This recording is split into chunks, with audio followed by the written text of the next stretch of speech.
Bueno, empecemos por el síndrome hemicránico en la mujer, un trabajo realizado en la Universidad Campus Biomédico de Roma, el tratamiento del Fabrizio Vernieri, neurólogo e investigador, gracias a Camilla, doctora que está aquí con nosotros, que participó activamente en este estudio. El síndrome de hemicrania sin aura afecta al 15% de la población total y es una molestia cefálgico recurrente que dura entre 4 y 72 horas y se manifiesta a través de un dolor punzante con una localización unilateral, una intensidad entre mediana y fuerte y empeora con la actividad rutinaria. A menudo está asociada con náuseas, con fonofobias. El International Headache Society clasifica las migrañas y las cefaleas. La hemicrania es el primer grupo, mientras que la sin aura es el primer subtipo. Estos dos trabajos demuestran cómo las cadenas son afectadas sobre todo las mujeres y habla también del nivel de incapacidad o discapacidad que supone este síndrome. La relación, digamos que entre mujer y hombre, la mujer es más afectada, empieza entre la segunda y tercera decenio de vida y coincide especialmente con el menarca y se reduce con la menopausia. Prevalece la hemicrania sin aura con aura con respecto a la sin aura. Este predominio de la mujer en esto nos habla de una posibilidad de un factor hormonal que lo justifique. Vamos a ver cuáles son los factores de riesgo. Una predisposición genético-biológica,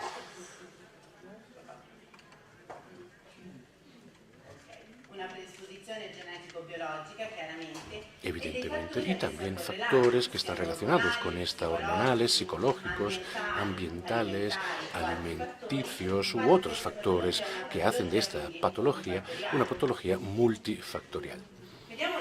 A ver, las fases de la enfermedad son tres: la prodrómica, la fase álgida y postdrómica. La prodrómica está integrada por síntomas como el incremento de la sensación de apetito o sed con bostezos y depresiones, mientras que la fase álgica tiene un comienzo por la mañana o por la noche, luego necesita de un descanso en cama, con silencio y con oscuridad, y distribución unilateral, frontal, ocular o lateral. Vamos a ver cuáles son los síntomas postdrómicos después de que finaliza el dolor propiamente dicho. Se habla de astenia, de alteraciones del estado de humor, falta de apetito y un desequilibrio electrolítico que se manifiesta a través de un incremento de la diuresis. ¿Qué pasa durante la fase álgica? Se activa un sistema, el trigémino vascular, que desencadena mediadores de la inflamación que provocan a su vez la dilatación de los vasos de la dura madre que alcanzan el ganglio trigeminal y a través del tálamo y el puente alcanzan el córtex. Veamos qué pasa. A nivel del trigémino vascular, los mediadores de la inflamación no son sino neuropeptidas y vasodilatadores. Se provoca una vasodilatación a nivel de la pía madre y una excitabilidad que sensibiliza el grupo trigeminal y caudal. La terapia farmacológica es una terapia de reacción y también de prevención. La de reacción tiene la finalidad de eliminar la crisis, se toma el fármaco cuando se necesita, y FANS, triptanias, antiemáticos, estos son los fármacos, mientras que la terapia preventiva tiene el objetivo de reducir la frecuencia, la intensidad y la duración de la crisis. El fármaco se asume durante 6 meses para suspenderse posteriormente y hablamos de beta bloqueantes, antidepresivos y antiepilépticos en este caso.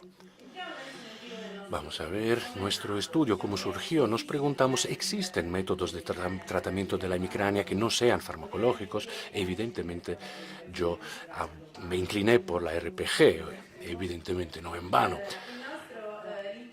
La integración sensomotoria que garantiza el control postural está constituida por una información somatosensorial que integra el 70% de toda la información, la vestibular, que es el 20%, y la visual, que es el 10%.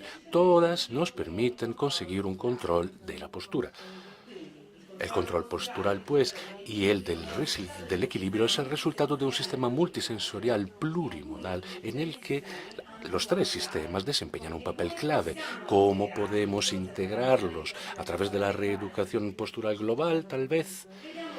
Vamos a ver el objetivo del estudio. El objetivo es el de reducir el número, la intensidad y la duración de los episodios hemicránicos, reducir o suspender el fármaco o bien pasar a una categoría de medicamentos más ligera. La muestra de sujetos estudiados estaba integrada por 16 mujeres de una edad entre 25 y 65 años. A las que se había diagnosticado una hemicrania sin aura. Se randomizó la muestra, se atribuyó a 8 pacientes a un grupo experimental y las otras 8 a un grupo de control. Las evaluaciones se produjeron en 3 fases. Antes del tratamiento, un seguimiento a las 3 semanas y un seguimiento a las 7 semanas después de finalizar el tratamiento. El grupo experimental se sometió a un tratamiento farmacológico de prevención, pero asociado con 10 tratamientos de RPG, repartidos así: 2 sesiones semanales durante 3 semanas y una semanal durante las 4 semanas siguientes. La valoración morfológica postural es una valoración completa en todas las posturas, sabemos muy bien de qué se trata, asociada con una evaluación específica del sistema oculomotorio, del distrito cervical superior y de la articulación temporomandibular. El análisis tuvo éxito negativo, las fichas de evaluación a las que sometieron eran 5. Las 3 primeras se refieren a la calidad y a la cantidad del dolor, mientras que las últimas 2 se refieren al nivel de discapacidad que el dolor puede provocar. Vamos a ver el grupo de control, que fue sometido a un tratamiento farmacológico de prevención y un análisis también negativo y una ficha de evaluación eran las mismas con respecto a las del grupo. Primero, tratamiento fue específico del sistema oculomotorio, de los distritos cervicales superiores y del ATM, combinados en las diferentes posturas de RPG. Aquí vemos el tratamiento ocular, mandibular y craneal dentro de un contexto de posturas. Veamos cuáles fueron los resultados de nuestros grupos. Hay 2 tipos de escalas.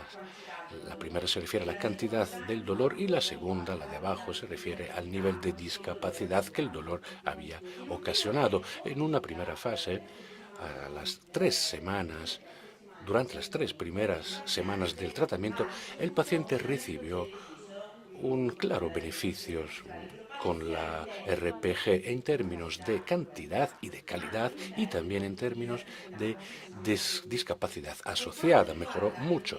Por lo que se refiere a los resultados a medio plazo, a las 4 semanas después de finalizar el tratamiento, la mayoría de los sujetos habló de una mejora de la calidad del dolor, pero sobre todo habló de una gran mejora importante a nivel de discapacidad, es decir, vivían mejor, podían realizar sus actividades diarias mucho mejor. Tan solo un sujeto permaneció estable con respecto a la fase 1, no con respecto a la fase 0. Otro tuvo una recaída ligera con respecto al T1. Con respecto al T0, todos mejoraron. Vamos a ver qué pasó, en cambio, con el grupo de control. Los pacientes que solo recibieron el fármaco. En una primera fase hablaron de una leve mejora, sobre todo por lo que se refiere a la discapacidad. Otros no experimentaron ningún cambio, permanecieron estables, uno incluso empeoró. Mientras que, por lo que se refiere al resultado a medio plazo, 2 sujetos hablaron de una experimentaron una mejora de las actividades diarias, otro habló de una mejora en cuanto al dolor, otros fueron estables y 3 empeoraron en cuanto a la cantidad de dolor y también por lo que se refiere a la actividad diaria. Yo creo que se habituaron al fármaco. Luego, el riesgo es el de pasar a otro tipo de hemicrania debido justamente a un exceso de medicamento. Veamos un estudio estadístico de los resultados que se elaboró. Utilizamos 2 textos no paramétricos. Según el Friedman Test, el primero de ellos, que se realizó un análisis in itinere y se vio que se produjo una mejora en los pacientes del grupo experimental, mientras que el Kruskal Test, que cotejó el grupo de control con el grupo experimental, pues comprobó que para todas las escalas, para todas las fases y para todas las variables, el grupo experimental tuvo una mejora más significativa en el T2 a medio plazo, lo cual es bastante significativo.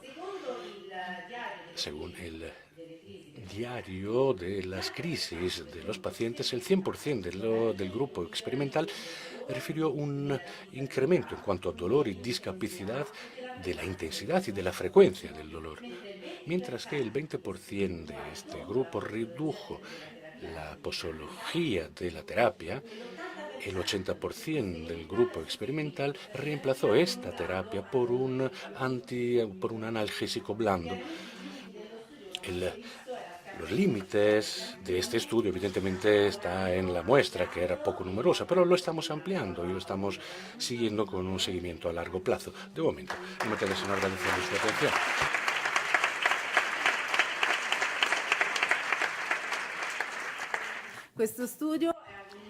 Es un estudio que realizamos en el Hospital de Rehabilitación de Santa Lucía, que es una residencia, pero de tipo científica. El objetivo del trabajo es el de ofrecer una calidad metodológica de rehabilitación, demostrando la eficacia de la RPG y además buscando, según lo que dice el método RPG, el efecto inhibitorio de los músculos estáticos sometidos a estiramiento muscular en postura. Hace 30 años asistimos a la primera publicación en campo cerrado, mientras que en cambio hoy, desde luego, ya hemos hecho algún progreso y se ha mejorado la investigación. Nuestro estudio se refiere a un estudio de modelo de excitación e inhibición del área 4 gracias a la estimulación magnética transcránica, gracias a la registración de potenciales evocados motorios de algunos músculos de los miembros inferiores y superiores antes del tratamiento de RPG. Vamos a ver rápidamente qué es una estimulación magnética transcraneal. Arriba vemos el estimulador, que estimula las células nerviosas de una determinada área cerebral, excitándolas o bien inhibiéndolas. Este principio se basa en la inducción magnética y la técnica se aplica con un método del individual y del doble estímulo. El estimulador, lo veis, está conectado a una bobina coil y un estimulador. Desde luego, es un campo eléctrico y a través de campo eléctrico se genera un campo magnético con una orientación perpendicular al eje del coil que puede estimular las neuronas de la zona celular subyacente. Hemos utilizado la técnica del doble estímulo. El primero es un estímulo que condiciona y es de baja intensidad, mientras que en cambio el segundo se llama estímulo test y tiene una intensidad mayor, más alta. Pues según el intervalo entre los estímulos, podemos inhibir o excitar, y lo hacemos de forma selectiva, e inhibimos la corteza motora. Eso sucede porque según el intervalo de los dos estímulos, a nivel de la corteza podemos activar fundamentalmente con intervalos breves los neurones inhibidores y con intervalos largos, en cambio, los neurones de excitación. Todos sabemos lo que es el RPG. Es un método propioceptivo de inhibición activo de enfoque global que actúa sobre la rigidez de los músculos estáticos antigravitarios, que son los que consideramos responsables de las alteraciones biomecánicas. Y esto sucede con posturas de estiramiento, con un trabajo cada vez más excéntrico.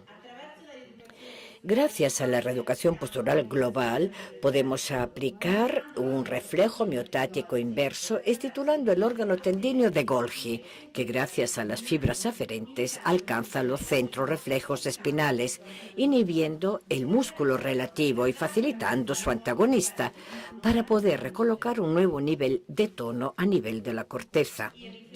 El reflejo miotático inverso se evoca durante las posturas de estiramiento con contracciones isométricas excéntricas que van desde los 15 hasta los 200 gramos.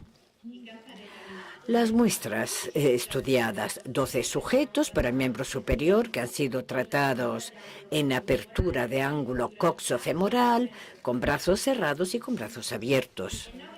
9 sujetos para el miembro inferior en cierre de ángulo coxofemoral con carga, 5 utilizando un apoyo y 4 sin. La edad de estas personas entre los 25 y los 40 años, una duración de 15 minutos para el miembro superior y 6 secuencias de 2 minutos para el miembro inferior, con 1 minuto de intervalo entre ellas. Luego, la registración se ha sucedido tras 5 minutos de tratamiento. Vamos a ver qué pasa a nivel de miembro superior.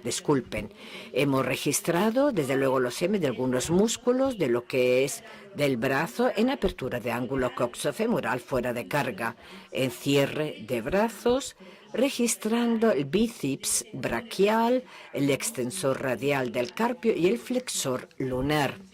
Vamos a ver qué es lo que ha pasado. Para los intervalos breves, es decir, entre el primero y tercero milisegundo, hemos alcanzado una inhibición del 20% de este músculo, mientras que en cambio el flexor lunar del carpio se ha inhibido, pero de forma menor con respecto al bíceps braquial, de un 10% aproximadamente. El extensor radial del carpio, en cambio, en esta postura, ha demostrado una inhibición del 40% en el tercer milisegundo, es decir, buena.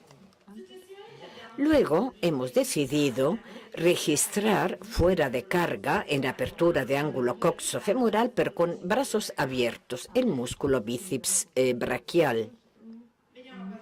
Vamos a ver qué ha pasado. Con la apertura de brazos, la inhibición ha sido menor con respecto a la de brazo cerrado, quizás la mitad. Por lo que se refiere al miembro inferior, hemos registrado los PEM de los músculos posteriores de la pierna en cierre de ángulo coxofemoral, registrando el bíceps femoral, el gemelo medial y el tibial anterior. El bíceps femoral ha recibido una inhibición superior al 40%. Vamos a observar la curva rosa. El gemelo medial ha presentado una inhibición del 10% y el tibial anterior, y esto nos ha sorprendido, ha recibido una activación superior al 50%. Entonces, ¿qué decidimos hacer? Pues bien, quitar el elemento que molestaba, pensando que fuera el apoyo. Entonces hemos aplicado otra vez, porque estaba en la tarima, lo hemos aplicado nuevamente. El tibial anterior ha recibido una activación, pero era la mitad. Pero de todas formas, una activación, facilitación. Los resultados de los miembros superiores. En cierre de brazos ha habido una inhibición evidente del bíceps braquial y de la extensión radial del carpio, mientras que en cambio ha sido menos importante la inhibición del flexor ulnar del carpio, mientras que en cambio con la apertura con respecto al cierre, la inhibición del bíceps braquial ha sido inferior. La inhibición del bíceps braquial es superior en cierre de brazos con respecto a la apertura de brazos. Por lo que se refiere a los miembros inferiores, ha sido significativa la inhibición de los músculos del gemelo medial y del bíceps femoral, pero una evidente facilitación del tibial anterior, con o sin ayuda de la tarima. Es decir, que me he permitido pensar una serie de hipótesis, es decir, que la dorsiflexión plantaria llevará a un desequilibrio. Por un lado, el estiramiento del tríceps sural y el ligamento interóseo. ¿Y qué es lo que pasa? Se activa el reflejo medular que gracias lleva, digamos, a un reflejo de estiramiento a través de los usos neuromusculares, llevando una aferencia propioceptiva al cerebelo, que también reacciona frente al estiramiento, creando unos inputs y enviándolos al córtex motorio con la activación del músculo tibial. Pero esto es una hipótesis mía. La segunda hipótesis es muy sencilla, el mecanismo de inhibición recíproca que conocemos todos. Entonces, ¿qué es lo que hemos hecho? Bueno, no nos rendimos y en cierre del ángulo coxofemoral, brazos cerrados fuera de carga, hemos registrado otra vez el bíceps femoral, el gemelo y el tibial, pero sin carga, fuera de carga. ¿Y qué es lo que se vio? Que el bíceps braquial tiene más o menos la misma inhibición fuera de carga y en carga, mientras que en cambio el gemelo recibe una mayor inhibición fuera de carga. El tibial anterior, en cambio, en vez de facilitar, lo que tiene es una ligera inhibición, y era donde queríamos llegar, justamente fuera de carga, en cierre de ángulo coxofemoral, el tibial anterior recibe una inhibición. Entonces, como conclusión, los primeros resultados son que el bíceps femoral inhibe en el primer y tercero milisegundo, es decir, intervalos de inhibición de un 40%, en carga, pero también fuera de carga, en cierre de ángulo coxofemoral, mientras que en cambio el gemelo medial dobla en fuera de carga y el tibial anterior, en vez de facilitar más del 50%, tal como hemos visto en cargo con tarima, en cambio tiene una inhibición de un 20% aproximadamente. Luego hemos experimentado en esta segunda fase y hemos visto qué pasaba con la inhibición del área motora. En vez de a los 5 minutos, lo hemos estudiado a largo plazo, es decir, un mes después del tratamiento, probando los músculos posteriores del miembro inferior, pero siguiendo la misma técnica, es decir, la TMS. La muestra examinada eran 5 sujetas con una edad incluida entre los 25 y los 40 años. Todos ellos llevaban a cabo una actividad dinámica, eran deportistas.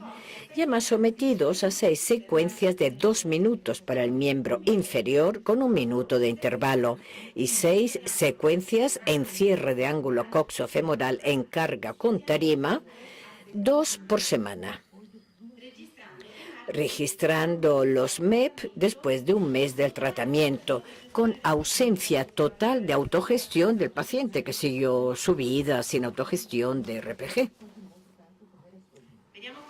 Vamos a ver qué ha pasado en el tibial anterior a los 30 días. Lo vemos en la parte inferior de la imagen. El tibial anterior, en vez de enorme facilitación, se comprobó una facilitación menor a los 15 días. Es decir, menor facilitación de este músculo a los 30 días. El gemelo medial a los 30 días mantiene su inhibición, la misma. Y además aquí me he referido a la teoría según la cual 2 neurones en contacto se potencian mutuamente. Entonces, ¿qué hacen? Crean grupos celulares asociativos y, por tanto, modifican la sinapsis de forma duradera. Y además crean malformaciones a nivel del encéfalo, aumentando así la excitabilidad de las dendritas y la hipertrofia de las mismas. 2 neuronas que se descargan juntos se potencian recíprocamente, modificando incluso su estructura. Es decir, que se trata de plasticidad cerebral. En 1950 se dijo que las conexiones corticales se refuerzan y se modelan gracias a la experiencia. La plasticidad, entonces, es una propiedad intrínseca del cerebro humano y representa una invención de la evolución que le permite al sistema nervioso superar las restricciones que a menudo le impone su genoma. permitiendo adaptarse a las presiones ambientales, a los cambios fisiológicos y a la experiencia. La plasticidad es un mecanismo para el desarrollo, pero también para el aprendizaje de habilidades cognitivas y a menudo puede ser causa de patología. Aquí necesariamente he tenido que mencionar el cerebelo, que es el que controla los movimientos voluntarios, porque recibe inputs, señales, y los reenvía. Es decir, que el aparato perceptivo muscular le envía información completa en tiempo real respecto a la posición de las distintas partes del cuerpo. Además, recibe señales del córtex cerebral a través de una información completa sobre las órdenes motorias que ha elaborado con anterioridad. Entonces, ¿qué es lo que hace? Compara las aferencias proprioceptivas y las diferencias neuromotorias, observa los errores y los corrige en tiempo real gracias a señales que vuelve a enviar al córtex. Entonces, el cerebelo tiene una estrecha relación con el córtex, con el tronco y con la médula. Los circuitos del cerebelo varían según la experiencia y esto es importante para el aprendizaje motor. Estos circuitos son indispensables para una ejecución correcta del acto motor. El cerebelo permite almacenar y corregir la información, permitiendo así el aprendizaje de nuevos movimientos y garantizando una plasticidad a largo plazo a través de un aprendizaje motor.